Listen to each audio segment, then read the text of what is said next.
Arizona PBS celebrates Arizona history with a moment in time, made possible by the Linkus Group, a registered investment advisor. Opened in 1921, Temple Beth Israel was the first synagogue in Phoenix. Today it houses the Cutler Plotkin Jewish Heritage Center. Coming soon to Arizona PBS. There's never been a more important time to make sure facts and the truth are driving conversation. Washington Week is an island of civil discourse in a chaotic media environment. On Friday nights, we gather the best reporters in the nation to unpack what's really happening and have a conversation that's not about point of view, but about informing the American people. Washington Week. All new Friday night at 7 on Arizona PBS. From the Cronkite Studios in downtown Phoenix, this is Cronkite News. New claims of a sexual assault surfacing at a migrant shelter in Yuma tonight. Plus, Hepatitis A outbreak. We show you the real risks some of our most vulnerable face on the streets of Phoenix and what you can do to protect yourself. You're hiding behind a screen when you attack somebody. And one Arizona teen's courageous story of how she survived cyberbullying in middle school. Cronkite News starts now. U.S. Customs and Border Patrol agents in Yuma are under investigation for allegedly mistreating migrant children in detention. Good evening and welcome to Cronkite News on Arizona PBS. I'm Jessie Jopali. And I'm Matt Hogeson. Thank you for joining us. The allegations include the mistreatment and sexual assault of children. Cronkite News reporter Tanaya Williamson is following the story today. Tanaya, what can you tell us? These allegations have put U.S. Border Patrol and Customs on the defensive, while some local activists say this kind of behavior is nothing new. The mistreatment of Border Patrol agents to migrants runs back a long time. And now there's accusations it's happening in Arizona. According to an NBC News report, case managers have collected dozens of accounts by children of sexual assault and retaliation for protests in a Yuma detention center. They include a 15-year-old girl from Honduras who alleges she was groped by an officer and a 16-year-old Guatemalan boy who says he was forced to sleep on a concrete floor after complaining about the food. It's like a war zone. It has become a war zone. And they don't see it as a humanitarian crisis. They see it as a war zone. It's the enemy. And if it's the enemy, then you can do whatever you want to. For its part, Customs and Border Patrol released a statement in response to the report saying, in part, quote, U.S. Customs and Border Protection treats those in our custody with dignity and respect and provides multiple avenues to report any allegations of misconduct. We take all allegations seriously and investigate all formal complaints. The allegations do not align with common practice at our facilities and will be fully investigated. It's important to note that the allegation of sexual assault is already under investigation by the Department of Homeland Security's Office of Inspector General. End quote. CBP Acting Secretary Kevin McAleenan says those who engage in behavior unbecoming of the agency will be held accountable. I think it's imperative that we get cameras in those facilities, and I appreciate the President directing that this week. That allowed us to work with DOJ to look at our policy and see that the public interest here in showing what's happening in our facilities is at least equal or outweighs temporarily the privacy interests in those in detention. The allegations are made up of about 30 accounts obtained from significant incident reports prepared between April 10th and June 12th. In Phoenix, Tanai Williamson, Cronkite News. Right now, top Democratic leaders are calling for Labor Secretary Alexander Acosta to resign for the way he handled a plea deal for multimillionaire Jeffrey Epstein in 2008. But President Trump is standing by Acosta for now. Meanwhile, top congressional Republicans are condemning Epstein's alleged crimes, but refusing to take a stance on Acosta's future. Epstein was charged this week with operating a sex trafficking ring involving minors. A judge ruled in February of this year that Acosta violated federal law by keeping Epstein's plea deal secret from his victims. Yesterday, Cindy McCain, the wife of late Senator John McCain, weighed in on Twitter saying, "It is my hope that Jeffrey Epstein and the others who participated in abusing these children be prosecuted to the fullest extent of the law. It highlights the need to strengthening existing laws." Combating sex trafficking requires enforcement and action. In Arizona, truckers are playing a key role. Cronkite News reporters Jake Goodrick and Alicia Longo hit the road to find out how. I was coming back from California, and I'm sitting in the Loves, and I hear this knock on the door, and I open up my curtain, and it's a young lady standing after it, and she asked me if I wanted any company. And I looked at her and I said, "Ma'am," I says, are you in trouble? I said, "You see the side of my truck? Is somebody forcing you to do this?" Next thing I know, she said no, and she took off real fast. So, and I didn't see her after that. So I made the phone call and I reported it. And it wasn't maybe 20 minutes later, here come city police in the parking lot, driving around the parking lot. The efforts that the trucking industry makes in that regard, not just for the day-to-day commercial vehicle safety, but the efforts they make in being eyes and ears for signs of human trafficking that goes on out on the highways, and in not only the highways but the rest areas, the truck stops, the areas that they're going to be at. If there's anything going on, we're going to see it, flat out. We're gonna see it. We're going to be the first ones there on the scene.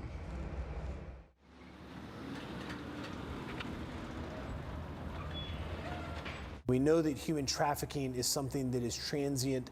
They often go from one location to the next. There's more truck drivers than there are police officers, clearly. The truck drivers just kind of blend into the landscape. You can picture that the criminals engaged in trafficking is going to look around, and if he sees the state trooper in their uniform and in their marked vehicle, they're going to be wary. They're going to try to hide the activities. They're probably less aware of the driver that is stopped at the rest area or at the truck stop, updating his paperwork. How can we use the power of multiplier of the 3 million truck drivers that are on the road to try and identify and at least train them and educate them into what the crime is?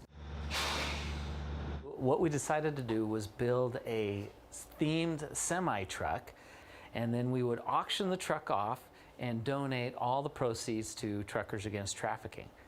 When I started to work for Inland, it was 22 years ago. I was a parts delivery driver. And so I would drive up and down Buckeye all day long. And I would see the drug dealing and the human trafficking going on there. And I had never been exposed to that kind of thing in my life. And so my coping mechanism was to just look straight forward and not look side to side.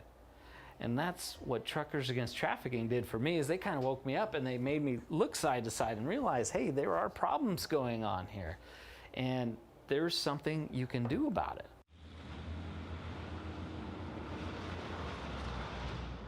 We want to be part of the solution. We want to be part of solving this problem and fighting these crimes.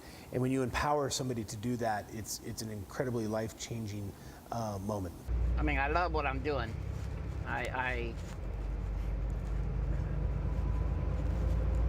do feel for these people, and if there's anything I can do to help somebody that's in trouble, I'll step up to the plate. A 2018 survey by ASU's Office of Sex Trafficking Intervention Research found that 34.6% of homeless youth surveyed in Arizona reported sex trafficking exploitation. The director of the Arizona Department of Child Safety is resigning in September to join the nonprofit Child Help USA as chief operating officer. The nonprofit helps abused, neglected, and at-risk children. There's no word yet on who will replace Greg McKay, who's led DCS since Governor Doug Ducey took office in 2015. There are now at least 216 hepatitis A cases in Maricopa County alone. That's over half all the cases in Arizona. Cronkite News reporter Amanda Slee introduces us to a man who's part of the most at-risk group for getting this infection. Just last night, health officials recorded their first death in the Maricopa County related to the hepatitis A outbreak. Those who are homeless, drug users, and people who are currently or were recently incarcerated are among the groups at high risk for contracting this disease. Esteban Park in South Phoenix is more than just a park for one man. I come over to the park, use the restroom, stuff like that, wash up. I also got people that come by and bring me water. That's because he lives underground in a makeshift house he dug. I got it covered up where you can't really tell it's there. He is one of 6,298 total homeless persons reported last year in Maricopa County. With the current hepatitis A outbreak, this entire population is one of 3 groups in the highest risk of contracting this disease, but anyone can become infected according to officials. Hepatitis A is spread fecal-orally, which means if you've got a small amount of fecal matter or stool on your hand and you're preparing food, you can get that into the food. This can also be spread through person-to-person contact. That's why health officials say the best way to prevent it from spreading is to wash your hands. It has all the hygienic stuff so you can get clean and all that kind of stuff. A founder at one nonprofit is driving around to help spread awareness and provide people with tools to keep up with their hygiene. I think it's important for them to have all the hygienic stuff because if we don't give it to them, mostly for the homeless who don't go to shelters, it could get more, it could get spread. Hepatitis A causes an inflammation of the liver, yellowing of the skin, fever, and nausea. And even worse, there is no treatment for hepatitis A. After Ruben found out about this outbreak today, he says he's going to keep living his life just like normal. If I get it, I get it. It's just a way of life, I guess, for me. Health officials say they're working with these communities to provide awareness and free immunization for high-risk groups. In the studio, Amanda Slee, Cronkite News. An article by the New Times today about cops being able to use CBD products has a lot of you talking on our social media sites right now. CBD is an active ingredient in cannabis, but unlike THC, it does not get you high. It just helps soothe symptoms. Well, last month, the Arizona Peace Officer Standards and Training Board issued a statement clarifying that it, quote, does not view the use or possession of over-the-counter products containing CBD as constituting the illegal use or possession of marijuana, a dangerous drug, or a narcotic drug. So basically, officers can use CBD products as long as they have less than 0.3% of THC in them. We wanted to know what you thought about this, so we asked on our Cronkite News Facebook and Twitter pages, and here's what some of you had to say. Mata wrote, "These products are no different than any products using plant ingredients." And Christy agreed, saying, if it helps with their stress and addresses PTSD, let them have up to the maximum allowed by law. It's not too late to join the conversation. Just go to our Cronkite News Facebook or Twitter page and chime in. Coming up on Cronkite News, the heartbreaking effects of cyberbullying and how an Arizona middle schooler dealt with the online threats after realizing she wasn't alone. And we reveal the most dangerous place for pedestrians to walk in America. Believe it or not, it's right here in the Valley. The answer, after the break.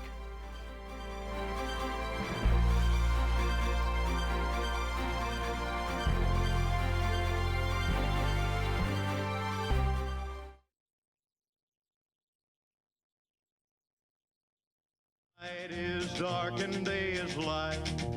I keep you on my mind both day and night. The song came from my mother's fear. You know, you're going out on the road and these girls are coming up and to you, and he wrote, I walk the line.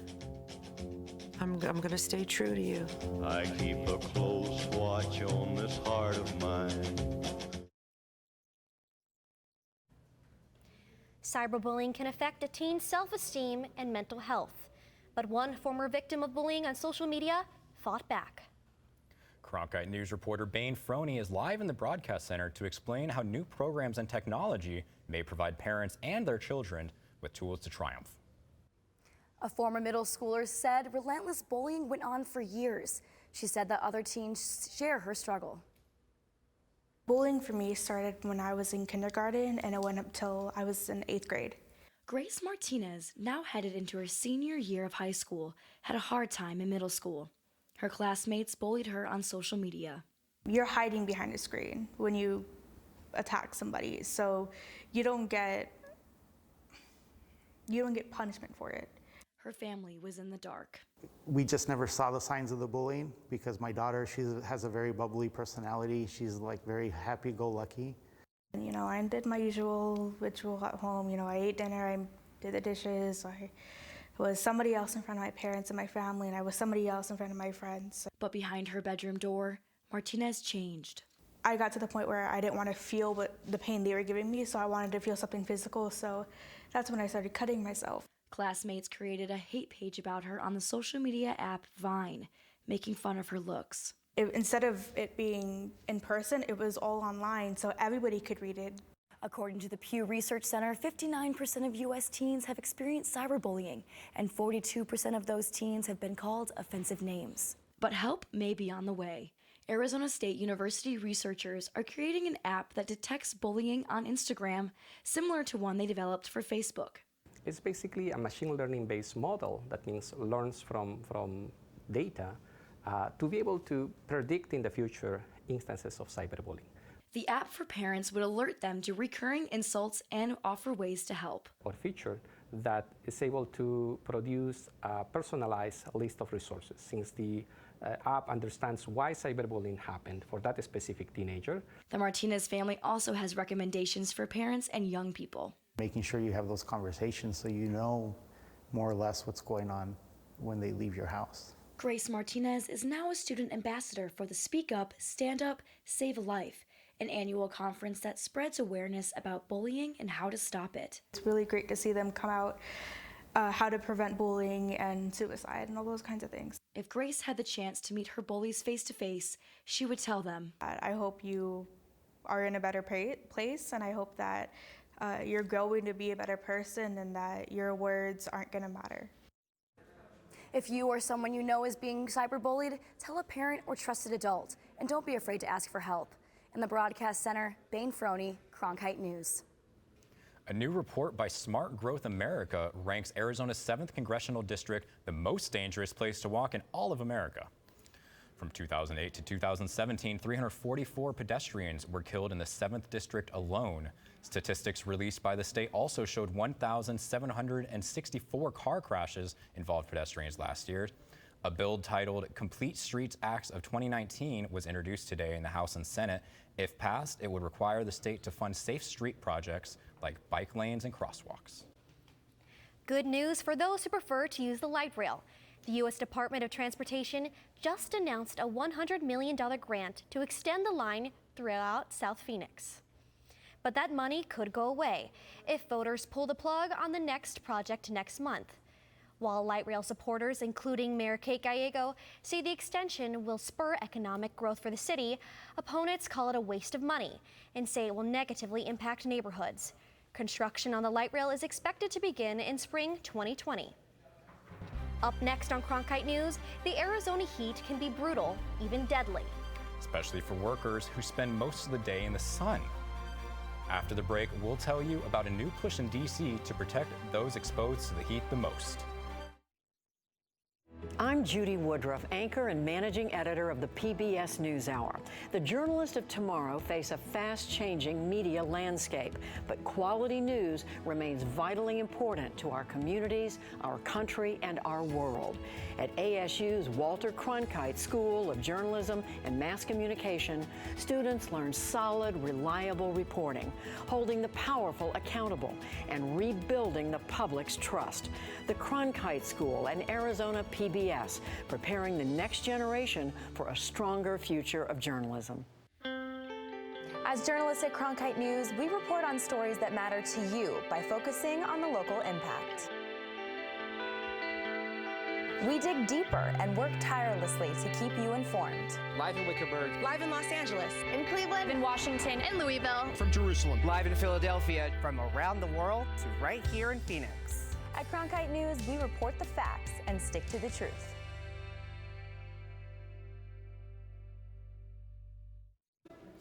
Shade, water, and rest. It sounds simple, but for people working in the brutal summer heat of Arizona, it can mean the difference between life and death.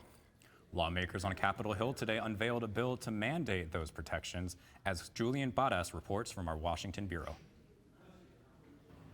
The weather in Arizona is considered to be brutal, but when it comes to farm workers who don't have reasonable access to water, shade, or rest, the weather can be fatal. This is a fairness issue. This is a worker protection issue. OSHA must enforce, monitor, and oversee health heat standards for all workers.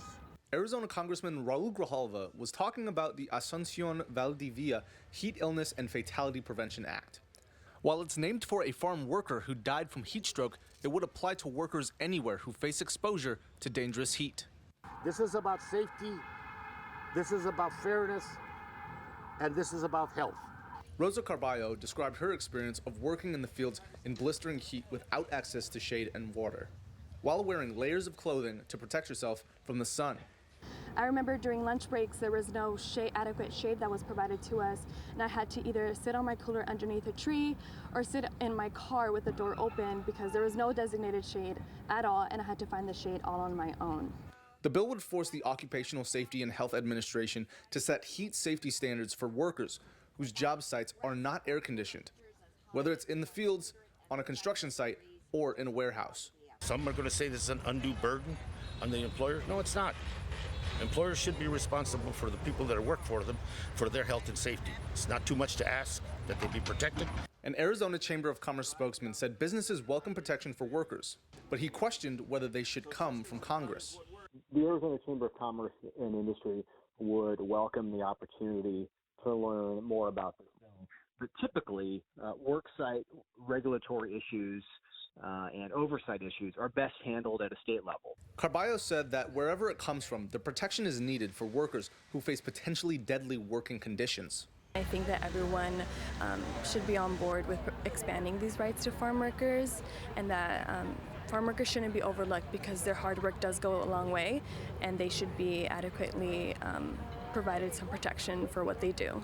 According to lawmakers, a hearing will be held tomorrow to discuss the bill and its plans moving forward. At Capitol Hill, Julian Paras, Cronkite News. Grijalva said the bill is needed because there is currently no federal standard to protect high-risk workers from excessive heat. Witnesses representing farmers, contractors, and farm workers are all expected to tomorrow's hearing on the bill. Taking a live look now at downtown Phoenix, it's not only hot out there, but we've got an ozone pollution advisory in effect for Metro Phoenix right now. Nikisha Johnson is joining us now to explain what that means for all of us. Nikisha? Yes, we do have some hazardous weather conditions today and the next couple days. For today, we have an air quality alert, so the National Weather Service recommends that we carpool or take public transportation. And if you have any gas-powered equipment, try to use it later on in the day. Now for tomorrow and Friday, we have an excessive heat warning. So if you are out and about, try to stop by one of the heat relief stations set up across the valley by several organizations. Now we're going to take a look at the temperatures into the night. So we're going to be at 109 at 6 p.m. and slowly our temperatures will drop down, hitting 100 at 10 p.m. Over the next couple days, our high for tomorrow will be 111. Same with Friday. Saturday will hit 113. And then those clouds will be in and out throughout the week, with our highs being in those 100s and our lows being those high 80s. With your weather report, I'm Nikisha Johnson at Cronkite News. A former ASU star is shining in the Summer League.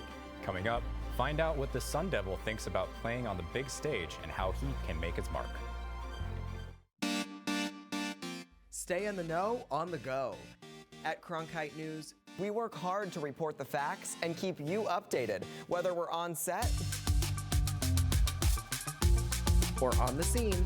Taking it from the studio to the field. So I'm here in South Phoenix. In Phoenix, we're just a click away.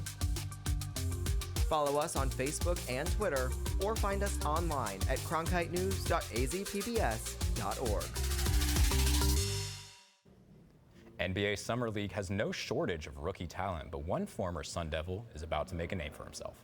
Luguentz Dort is an undrafted free agent for the Oklahoma City Thunder, who played for ASU last season.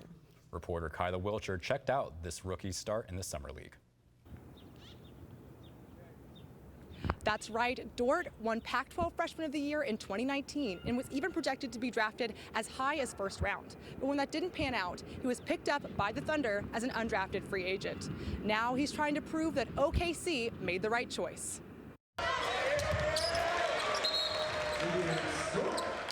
Luguentz Dort is no stranger to the big stage. The guard helped lead ASU to the NCAA tournament a few months ago. Now, he's treating his summer league games with the same importance. I'm a really confident player. My role right now on this team, I feel like I'm doing it pretty well. Slash to the basket, back door, finishing at the rim, and play hard on defense, just do what I do best. Thunder Summer League coach Dave Bliss says Dort's ball hawking prowess and his aggressiveness on defense make him a good fit in Oklahoma City. Played a lot more structured basketball, and it really helped. Guys shine. We had good spacing, extra passing. Defensively, we were really on point there. Dort made a splash against the Sixers, putting up 15 points and 3 rebounds. But even with this performance, the former Sun Devil says he still hasn't had his NBA moment quite yet. It's most likely gonna happen in like training camp when I really be with all the players on the roster and stuff. This is where everything gonna start. Dort says he's most excited about playing alongside some of the Thunder's stars, especially fellow Pac-12 product Russell Westbrook. He's my favorite player, so I watch him almost every day. So like the fact that we won't be in the same locker room and we're gonna go out each other every practice and stuff like that, it's gonna be great. I'm just gonna learn a lot. Dort signed a 2-way contract with the Thunder on Saturday, which allows him to split time between the NBA franchise and its G League affiliate, and pays more than the standard G League contract. Dort and the Thunder continue Summer League play against the Portland Trail Blazers on Thursday. Live from Arizona State, I'm Kyla Wilcher, Cronkite News. Thousands of supporters gathered along Broadway in New York City today to celebrate the U.S. women's soccer team's 4th World Cup title. While cheering them on, fans also chanted for equal pay. In March, 28 members of the team sued for pay discrimination, citing the prize for the men's World Cup last year was $400 million, while female players only got $30 million this year. The FIFA president says the organization will double that amount for the next Women's Cup in 2023. Cronkite News is proud to be the news division of Arizona PBS. Here's what's coming up on Arizona Horizon and PBS NewsHour. On the next Arizona Horizon, a look at medical issues for private citizens who want to go into space and the connections between Tempe Normal School, now known as ASU, and Teddy Roosevelt's Rough Riders. The next Arizona Horizon. I'm Judy Woodruff on the next NewsHour, The Green Rush. Miles O'Brien on the latest science on the potency and use of marijuana. That's Wednesday on the PBS NewsHour.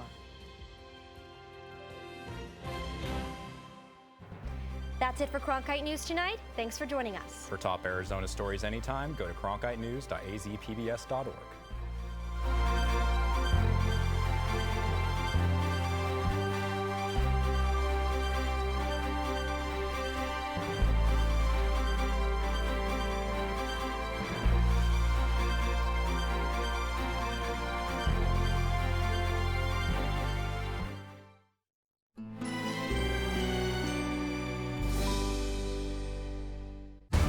The PBS Summer of Space continues when Nova takes us back to the moon. Living on the moon might be possible. We are within 10 years of putting people back there. Then the conclusion of Chasing the Moon. There were all these problems. First, the computer was overloading, and the fuel kept running lower and lower. Nova, Back to the Moon, and Chasing the Moon on the PBS Summer of Space. Tonight at 7 on Arizona PBS. For the past 8 months, we've been delighted to bring my show Amanpour to PBS. Now, I am thrilled with our new show Amanpour and Company. I'm really looking forward to working with our incredibly talented contributors. Join us for Amanpour and Company. Weeknights at midnight on Arizona PBS.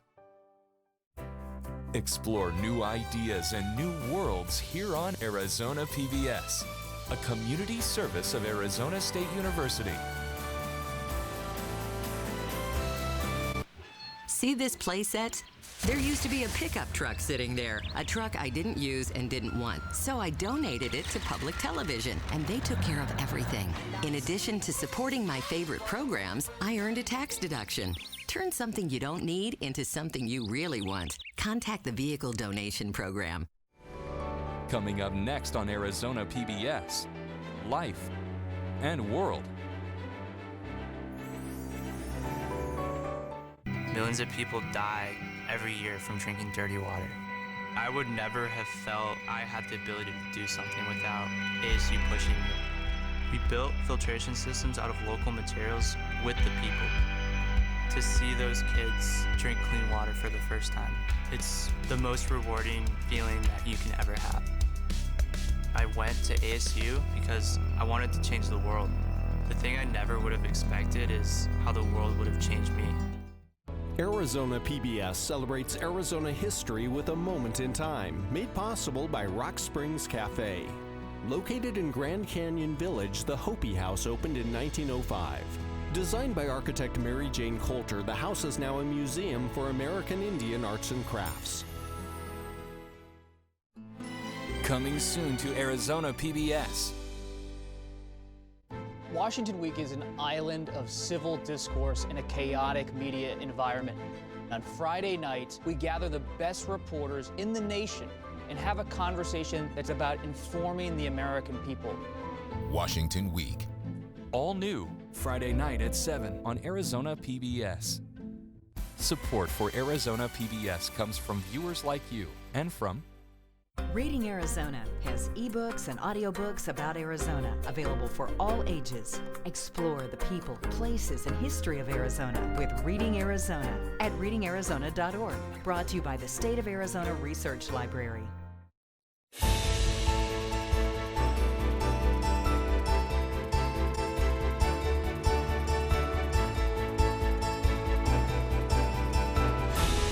Coming up next on Arizona Horizon, the Affordable Care Act is once again in the courts. What happens to Arizona health care if the ACA goes away? Also tonight, the health concerns of sending non-astronauts on space flights, and how Teddy Roosevelt's Rough Riders may have played a role in Arizona achieving statehood. All that and more coming up on Arizona Horizon. Arizona Horizon is made possible by contributions from the Friends of Arizona PBS, members of your PBS station. Thank you. Good evening and welcome to Arizona Horizon. I'm Ted Simons. Fallout continues over allegations that migrant children may have been sexually assaulted at an overcrowded border station in Yuma. The NBC report also includes allegations of unsanitary conditions and retaliation by border agents when the migrant children complained about the food and water at the facility. The acting secretary of the Department of Homeland Security, which oversees the Border Patrol, says the reports are, quote, unsubstantiated, though the acting director of Immigration Services said today that the sexual assault allegation is under investigation. Representative Raul Grijalva tweeted this response, quote, every last individual abusing children or complicit by turning a blind eye needs to be fired and criminally prosecuted for their disgusting behavior. And members of Congress must be allowed immediate access to these facilities to conduct urgent oversight. A federal appeals court is considering a case that would strike down the Affordable Care Act. But what happens to health care in Arizona if the courts rule that the ACA is unconstitutional? Here to explain the potential impact is Anne Marie Almadine, President and CEO of the Arizona Hospital and Healthcare Association. Good to have you here. Thanks for joining us. So what happens if the ACA goes away? I think in a word, for Arizona hospitals and for our families in this state, it's devastating. I think that the instability that would cause, both in Arizona and nationally, can't be understated. How many in Arizona in general would be affected, do you think? We estimate over 500,000 patients and families would have their health care coverage affected. When we expanded Arizona's access program, our state Medicaid program, about 400,000 people were able to get access coverage. And then another 160,000 receive it through the insurance exchanges. So that potentially could be wiped away. So obviously, you're talking at base level, more people walking around out there uninsured. Exactly. We saw this happen during the recession, so we know exactly what will happen, is that we will have uncompensated care numbers, which is sort of hospital lingo for patients without health care insurance. And we know how important it is for families to have health care insurance so that we can access the right kind of care at the right time, instead of having undiagnosed conditions being treated in the emergency department. Basically, emergency rooms become waiting rooms. The primary care office for our families and patients of Arizona. We saw the uninsured rate go from 3% to 8% for uncompensated care during the recession. And immediately when we expanded Medicaid in Arizona, we saw those numbers go down. So there was a marked difference, correct? Absolutely. And that really affects the margins of hospitals in terms of what kind of financial stability they had. We saw hospitals close during that time, so it's difficult on families, it's difficult on hospitals, and for our entire healthcare system. For all of us who might have private healthcare insurance, we see our premiums go up when there is a large number of uncompensated care or patients without healthcare insurance. So even those who aren't, involved with the ACA, you would be affected as well. Absolutely, through premiums, absolutely. Yes. Those with pre-existing conditions, what happens to them? Yeah, in the Affordable Care Act, we saw that the pre-existing conditions were covered. Health plans could not eliminate or reduce coverage for those with pre-existing conditions. We saw adults up to the age of 26 were able to be on their parents' health care coverage, though that would be wiped away. So those people would be at risk for losing their coverage as well. If there were, and Senator Mitch McConnell there, the leader in the Senate, says that there would be immediate work to get that ban on prohibiting pre-existing conditions, that situation, they would do something on that immediately. That would still take time, though, would it not? It would. It would take time. I mean, we saw a repeal and replace that was 2 years ago. At the time that took, that failed. So I don't know whether or not they would be successful in passing legislation with a divided Congress. What about Medicare costs? I know that the ACA does affect those costs as well. Impact there? There's a lot of impact in terms of the quality that the Affordable Care Act really increased in terms of reducing healthcare costs. We saw the cost curve decrease. So those, I mean, if the entire Affordable Care Act is unconstitutional, all of that is at risk and can crumble. So there's a lot of infrastructure, I think, in the healthcare industry that has been built sort of incrementally in creating this Affordable Care Act. Certainly it's not perfect, and there is more work to be done, but it was reducing healthcare costs and it was increasing quality, lots of reporting metrics and transparency in the industry that we knew we needed to work on and that we are working on. That work needs to continue. Out-of-pocket spending, impact if ACA goes away? I think that goes up as well. We had those protections, sort of those patient and consumer protections in the Affordable Care Act. I think if the whole Affordable Care Act is struck as unconstitutional, it could all crumble. So I want to get back to hospitals because you are with the Hospital Healthcare Association. Yes. That's your baby there. Are hospitals prepared for this? Because it seems to me that so much of healthcare is based on expectations. I mean, you got to know far out what you're going to be dealing with here in the future. How are you folks handling this? Frankly, I think it's scary to think that the Affordable Care Act, that really so much of the industry has been preparing for changing the delivery system. We're moving from fee-for-service to value-based care so that you're really getting value in that payment system. And all of that could change. And I think healthcare is a big, complicated industry. And incremental change is how we can sort of do it thoughtfully, do it strategically, stay patient-centered. And when a wholesale, if the Affordable Care Act is unconstitutional, that is incredibly disruptive and would really, I think, put the industry in a tailspin. You know, we talked about how long it would take to find something to replace the pre-existing conditions element of all this. How long would it take for out-of-pocket spending to increase? For those of us who aren't on the ACA, but you're saying that the entire healthcare industry would be affected, those who aren't on with the Affordable Care Act, they would see their premiums affected as well. How long would that take? You know, I don't know that there's a way to say in terms of how that would play out. We certainly know that costs would increase because the number of patients without health care insurance, because that uncompensated care number would rise to like the 8% that we had during the recession when we had the Medicaid freeze for a certain population. So we know that will happen. I don't know if in terms of like a specific family impact what that would look like, but I think we can only hope that the appeals court is measured in their response and that they really uphold the constitutionality of the Affordable Care Act. And last question, kind of a sideways element here to what I asked before. Are hospitals ready for this? Hospitals are always ready to take care of patients in their communities. You know, they are community-driven, patient-centered, but a change like this would be very difficult. And I think we have to make sure that we're communicating to lawmakers, to policymakers, that even if the Affordable Care Act is held as constitutional, we know it's under attack on the political spectrum, and that we need to make healthcare in Arizona and in the country more affordable. Anne-Marie Almadine, Arizona Hospital and Healthcare Association. Good to have you here. Thanks for joining us. Thanks for having me. And coming up, the connection between Teddy Roosevelt's Rough Riders and Arizona statehood. That's later on Arizona Horizon.